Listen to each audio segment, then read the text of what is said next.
بسم اللہ الرحمن الرحیم۔ السلام علیکم رحمۃ اللہ وبرکاتہ۔ کسی زمانے کا ذکر ہے، ایک ملک میں ایک بادشاہ تھا۔ اس کے 2 بچے تھے، ارشد اور رضیہ۔ بادشاہ اور ملکہ اپنے بچوں سے بڑی محبت کرتے تھے، ان کی ہر خواہش پوری کرتے اور ہر طرح ان کے آرام کا اور آسائش کا خیال رکھتے، مگر خدا کی مرضی میں کسی کو دخل نہیں۔ ارشد ابھی 9 سال کا تھا اور رضیہ صرف 7 سال کی۔ ملکہ کا انتقال ہو گیا۔ بادشاہ کو ملکہ کی موت کا بڑا دکھ ہوا اور وہ اداس رہنے لگا۔ اسی طرح 2 سال بیت گئے۔ بادشاہ بدستور اداس رہتا تھا، اسے اپنی تنہائی کا بھی احساس تھا اور بچوں کی تربیت کی بھی فکر تھی۔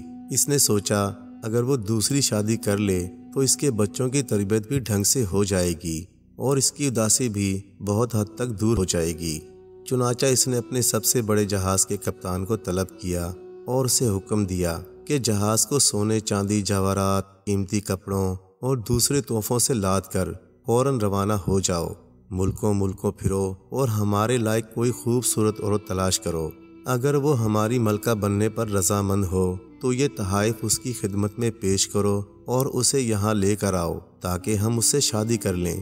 شاہی فرمان سنتے ہی کپتان نے روانگی کی تیاریاں شروع کر دیں۔ جہاز پر انتہائی قیمتی، نادر اور نایاب چیزیں لاد دی گئیں اور جہاز اپنے سفر پر روانہ ہو گیا۔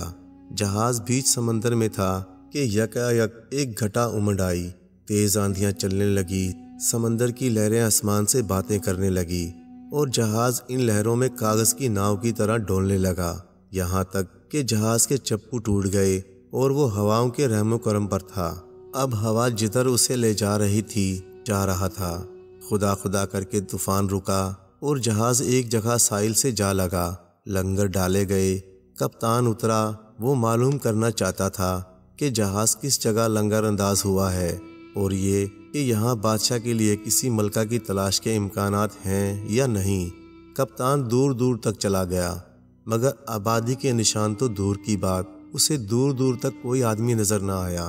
تھوڑی دور اور چلنے کے بعد اسے ایک چھوٹی سی کٹیا نظر آئی۔ اس نے اس کے دروازے پر دستک دی۔ دستک کی آواز پر ایک بوڑھی عورت برآمد ہوئی اور اس نے کہا، میں اندھی ہوں، تمہیں دیکھ نہیں سکتی، بتاؤ تم کون ہو اور یہاں کیوں آئے ہو؟ کپتان نے اسے بتایا، سخت طوفان نے ہمیں ادھر دھکیلا ہے۔ پھر اس بوڑھیا کو بتایا کہ وہ اپنے ملک کے بادشاہ کے لیے ایک خوبصورت ملکہ کی تلاش میں نکلا ہے اور یہاں بھی وہ اسی غرض سے آیا ہے۔ اس جزیرے پر تمہیں ایسی کوئی عورت نہ مل سکے گی۔ بڑھیا نے کہا، تو پھر ہم کسی دوسری جگہ چلے جائیں گے۔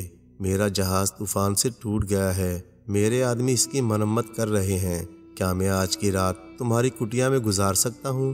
کپتان نے بڑھیا سے درخواست کی، میری کٹیا میں اتنی گنجائش نہیں کہ تم رات یہاں رہ سکو، مگر طوفان ابھی باقی ہے، ہوائیں تیز چل رہی ہیں، اس لیے تمہارے لیے کسی اور جگہ ٹھہرنا مناسب بھی نہیں۔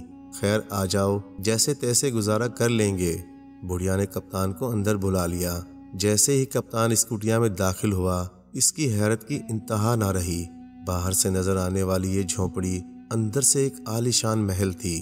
ایک طرف آتش دان میں آگ جل رہی تھی، کمروں میں قیمتی فرنیچر تھا، کھانے کی میز پر سونے چاندی کے برتن لذیذ کھانوں سے بھرے رکھے تھے۔ بڑھیا نے اس سے کہا، اب تم اپنی مدد آپ کرو، میں تمہاری خدمت کرنے سے معذور ہوں، خود نکالو اور جتنا جی چاہے کھا لو۔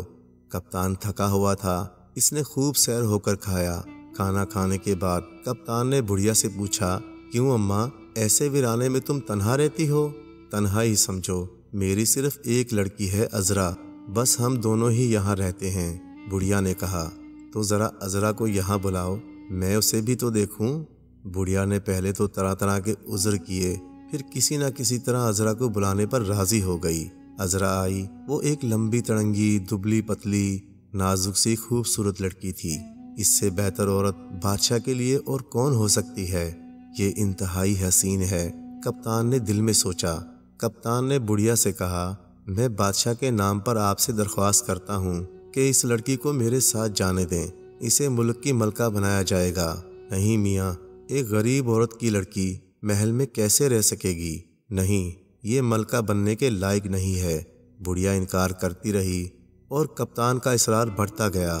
بالآخر بڑھیا اس شرط پر راضی ہو گئی، اگر بادشاہ اسے ملکہ بنانے پر تیار نہ ہو تو یہ کپتان کی ذمہ داری ہوگی کہ اس کی لڑکی اس تک پہنچا دی جائے۔ کپتان فوراً راضی ہو گیا۔ دوسرے دن کپتان عذرا اور بڑھیا کو لے کر ساحل پر آیا۔ رات بھر میں اس کے آدمیوں نے جہاز کی مرمت کر لی تھی۔ طوفان بھی گزر چکا تھا اور وہ روانگی کے لیے تیار تھے۔ کپتان نے عذرا کو وہ سارے تحائف دکھائے، بڑھیا کو خدا حافظ کہا اور اپنے ملک کی طرف روانہ ہو گیا۔ چلتے چلتے بڑھیا نے عذرا سے کہا، جاؤ بیٹی، خدا حافظ، مگر دیکھو مجھے وہ بڑا پتھر بھیجنا نہ بھولنا۔ چند دن بعد کپتان اپنے ملک پہنچ گیا۔ ساحل پر بادشاہ خود اسے خوش آمدید کہنے کے لیے موجود تھا۔ اس نے عذرا کو دیکھا اور کپتان کے انتخاب کی داد دی۔ عذرا واقعی خوبصورت تھی اور ملکہ بننے کے لیے ہر طرح سے موزوں تھی۔ چنانچہ بادشاہ نے دھوم دھام سے شادی کر لی۔ ملک بھر میں جشن منایا گیا، چراغاں کیا گیا اور رعایا نے بھی بڑی مسرت کا اظہار کیا۔ عذرا اچھی ملکہ ثابت ہوئی۔ وہ ارشد اور رضیہ سے بڑی محبت کرتی تھی اور انہیں کسی قسم کی تکلیف نہیں ہونے دیتی تھی۔ بادشاہ اس سے شادی کر کے ہر طرح سے مطمئن تھا۔ اسی دوران بادشاہ کو ایک جنگی مہم پر جانا پڑا۔ اس نے جنگ کی تیاریاں شروع کی۔ روانگی سے پہلے اس نے عذرا سے کہا، دیکھو عذرا، میری غیر موجودگی میں بھی میرے بچوں کا اسی طرح خیال رکھنا۔ مجھے تم پر بھروسہ ہے، مگر پھر بھی میں تمہیں خصوصی توجہ دلا رہا ہوں۔ اچھا، خدا حافظ۔ اور بادشاہ جنگی جہاز پر چڑھ گیا اور دشمن ملک کی طرف بڑھنے لگا۔ ادھر عذرا بچوں کی دیکھ بھال کرتی رہی اور ان کی ہر خواہش پوری کرتی تھی۔ ان کے ساتھ کھیل کود میں لگی رہتی، ان کی تعلیم و تربیت کا انتظام کرتی اور جب کبھی تفریح کو نکلتی انہیں بھی ساتھ لے جاتی۔ ایک روز جب آسمان صاف تھا، خوشگوار ہوائیں چل رہی تھیں، یہ لوگ ساحل سمندر پر تفریح کے لیے گئے۔ بچے سیپیاں بٹورنے لگے۔ عذرا نے کہا، لاؤ، میں ان سیپیوں سے تمہارے لیے 2 خوبصورت تاج تیار کر دوں۔ اس نے سیپیاں گوندھ کر تاج تیار کیے اور بچوں کے سر پر رکھ دیے۔ یہ تاج ان کے سروں پر بڑے بھلے لگ رہے تھے۔ پھر وہ ساحل پر پڑے ہوئے ایک چکور پتھر کے پاس جا کھڑی ہوئی اور بچوں کو بھی اشارے سے وہیں بلا لیا۔ اس نے بچوں سے کہا، اس پتھر پر کھڑے ہو جاؤ، میں تمہاری تصویر بناؤں گی۔ بچے پتھر پر کھڑے ہو گئے۔ جیسے ہی دونوں اس پر کھڑے ہوئے، عذرا نے کہا، کھل جا پتھر، اور پتھر کھل گیا۔ یہ اندر سے کھوکھلا تھا۔ بچے پتھر کے اندر گھس گئے اور پتھر پھر سے برابر ہو گیا۔ شہزادی نے زور لگا کر پتھر کو سمندر کی موجوں کے حوالے کر دیا اور خود روتی دھاڑتی محل پہنچی اور کہنے لگی کہ بچے کہیں غائب ہو گئے، مل نہیں رہے۔ بادشاہ کے غلام ہر طرف توڑ پڑے، کونا کونا ڈھونڈ مارا، مگر بچوں کا کہیں پتہ نہ لگا۔ آخر سب لوگ تھک ہار کر بیٹھ گئے۔ یہ پتھر دراصل جادو کا تھا، اندر سے کھوکھلا اور اوپر سے سخت تھا۔ اس کے اندر بچے بند تھے اور انہیں ہوا پہنچ رہی تھی۔ یہ پتھر پانی میں ڈوب بھی نہیں رہا تھا، بلکہ برف کی سل کی طرح پانی کے اوپر تیر رہا تھا۔ نہ جانے کتنے عرصے تک یہ پانی پر تیرتا رہا اور پھر ایک جگہ رک سا گیا۔ ارشد نے کہا، معلوم ہوتا ہے پتھر ساحل سے آ لگا ہے، اب ہم کیا کریں؟ بھیا، میرے خیال میں تم وہی الفاظ کہو جو ملکہ نے کہے تھے، شاید پتھر پھر کھل جائے۔ کھل جا پتھر، ارشد نے کہا، اور پتھر کھل گیا۔ دونوں بچے جلدی سے نکل کر گیلی ریت پر آ گئے۔ وہ ساحل پر کھڑے تھے اور دور دور تک کسی بستی یا کسی جاندار کا نشان نہ تھا۔ اب ہمیں اپنا گھر خود بنانا ہوگا، ارشد نے کہا، اور قیام کے لیے کوئی مناسب جگہ تلاش کرنے لگا۔ آخر اسے کس قدر بلندی پر ایک مناسب جگہ مل گئی۔ اتفاق سے ارشد کے پاس 3 چیزیں رہ گئی تھیں، ایک چاقو، ایک بانسری اور ایک چھوٹی سی بندوق۔ بس یہ 3 چیزیں اس وقت ان بچوں کا سہارا تھیں۔ چاقو کی مدد سے ارشد نے لکڑی کی نوکدار کدالیں بنائیں اور ان سے ریت کھود کر چاروں طرف احاطہ بنا لیا۔ پھر وہ ادھر ادھر غار سے خاردار جھاڑیاں بھی کاٹ لائے۔ اس سے انہوں نے اپنے ننھے گھر کی دیواریں اور چھت تیار کر لیں۔ اب اس نے رضیہ سے کہا، رضیہ، تم آگ جلاؤ، میں جنگل سے کچھ پرندے مار لاتا ہوں، انہیں بھون کر کھائیں گے۔ ارشد چلا گیا۔ تھوڑی دیر میں 2 فاختائیں مار لایا، مگر یہاں رضیہ ہاتھ پر ہاتھ دھرے بیٹھی تھی۔ اس نے کہا، بھیا، لکڑیاں تو تیار ہیں، مگر ماچس نہیں ہے۔ جلاؤں کس چیز سے؟ اچھا تم ٹھہرو، میں اس کا بھی کچھ بندوبست کرتا ہوں، ارشد نے کہا اور نکل کھڑا ہوا۔ باہر نکل کر ارشد نے دیکھا دور دور تک آبادی کے نشان نہ تھے۔ وہ چلتا رہا یہاں تک کہ اسے ایک چھوٹی سی کٹیا دکھائی دی۔ اس کا دروازہ کھلا تھا، اندر سے قیمتی ساز و سامان نظر آیا۔ سامنے ہی آتش دان تھا اور ایک بڑھیا آتش دان سے انگارے چن رہی تھی۔ ایک آدھ انگار اس کے برتن میں جاتا، باقی ادھر ادھر فرش پر بکھر رہے تھے۔ ارشد نے سوچا یہ بڑھیا اپنی صورت سے کوئی جادوگرنی معلوم ہوتی ہے، مگر ہے اندھی، ورنہ انگارے اس فرش پر نہ بکھرتے۔ بہرحال اسے تو اپنی ضرورت پوری کرنی تھی۔ وہ چپکے سے کٹیا میں داخل ہوا۔ اسے ایک ٹین کا خالی ڈبہ نظر آیا۔ اسے لے کر وہ آتش دان کے قریب پہنچا اور فرش پر بکھرے ہوئے انگارے برتن میں بھر لیے اور چپکے سے باہر نکل گیا۔ اپنے گھر آ کر اس نے انگارے رضیہ کے حوالے کیے۔ اس نے آگ دہکائی اور اس پر فاختائیں بھون لیں۔ دونوں نے خوب مزے لے کر کھایا۔ اب ارشد تھک چکا تھا۔ دن کو شکار کی تلاش میں وہ بہت مارا مارا پھرا تھا۔ اسے نیند آ رہی تھی۔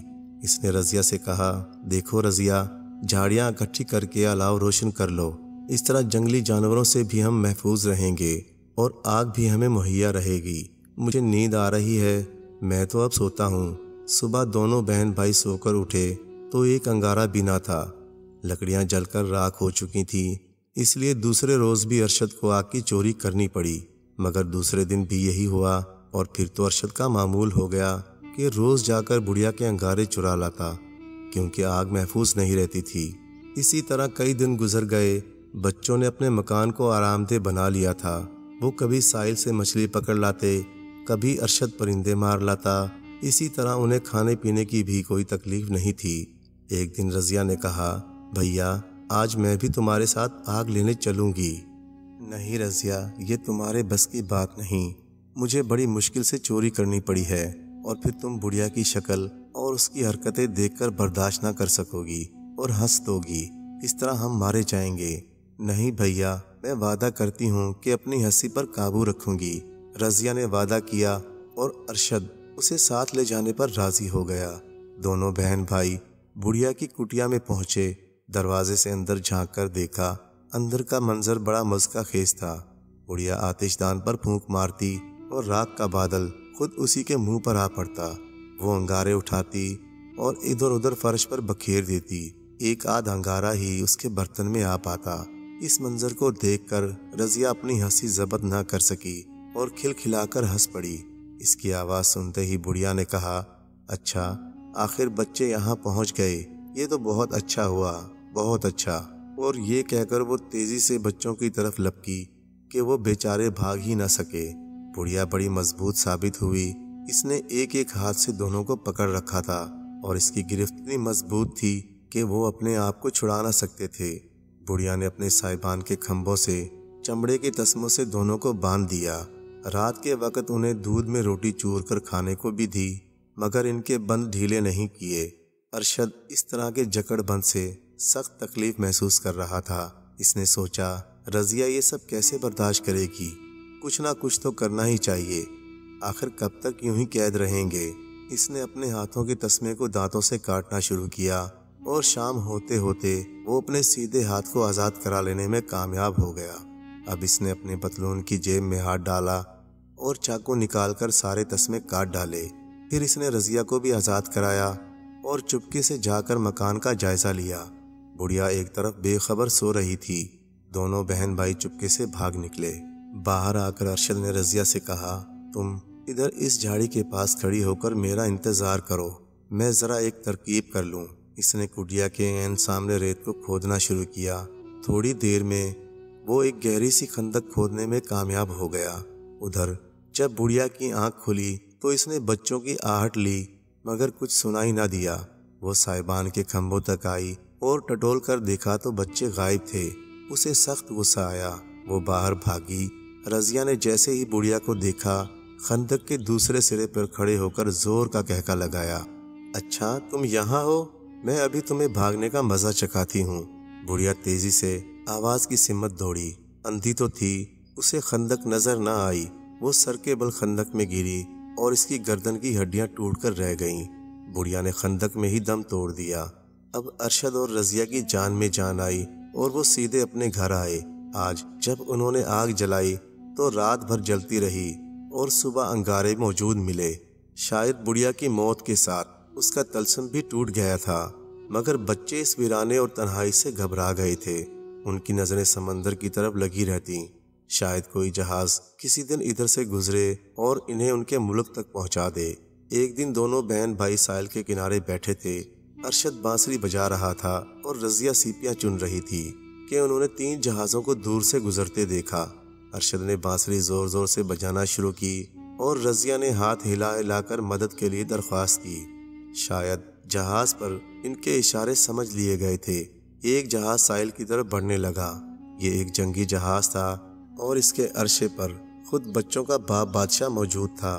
جہاز سے ایک کشتی ساحل پر بھیجی گئی اور بچے جہاز پر پہنچا دیے گئے۔ بادشاہ نے بچوں کو تعجب سے دیکھا اور ان کی روادات پوچھی۔ بچوں نے بتایا کہ کس طرح ان کی ماں نے ایک جادوئی پتھر میں بند کر کے یہاں پہنچا دیا اور پھر کس طرح وہ جادوگرنی بڑھیا کی قید سے آزاد ہوئے۔ بادشاہ یہ داستان سن کر بہت غصہ ہوا۔ اس نے طے کر لیا کہ وہ ملکہ عذرا کو اس کی سزا ضرور دے گا۔ چند دن بعد بادشاہ اپنے ملک پہنچ گیا۔ عذرا نے بچوں کو بادشاہ کے ساتھ دیکھا تو فوراً اس کے قدموں میں گر پڑی اور گڑ گڑانے لگی۔ اس نے بتایا کہ وہ بڑھیا دراصل اس کی ماں نہیں بلکہ ایک جادوگرنی تھی۔ میری ماں کی موت کے بعد اس نے مجھے اپنے جادو میں قید کر لیا تھا۔ میں اس کے حکم کی سرتابی نہیں کر سکتی تھی اور اس کی پابند تھی۔ اس کے حکم کے تحت میں نے بچوں کو اس طرف پہنچا دیا تھا۔ وہ آپ کے بچوں کی پرانی دشمن تھی اور انہیں مار ڈالنا چاہتی تھی۔ اب خود بہادر ارشد نے اس کو ٹھکانے لگا دیا۔ اس کی موت کے ساتھ اس کے سارے طلسم بھی ٹوٹ گئے۔ میں بھی اب اس کے حکم کی پابند نہیں رہی۔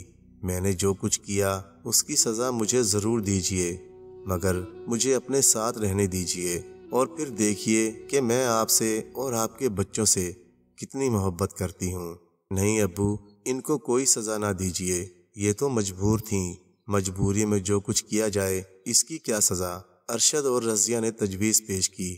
بادشاہ نے ان کی تجویز کو پسند کیا۔ ملکہ عذرا کو معاف کر دیا گیا۔ وہ بادشاہ اور اس کے بچوں کے ساتھ بڑی محبت سے رہتی رہی۔ ان کی باقی زندگی بڑی خوشی اور مسرت سے گزری۔ معزز ناظرین، ویڈیو اچھی لگے تو لائک اور چینل کو سبسکرائب کر دیں اور اپنی پسند ناپسند کا اظہار کمنٹ کے ذریعے کریں۔ جزاک اللہ۔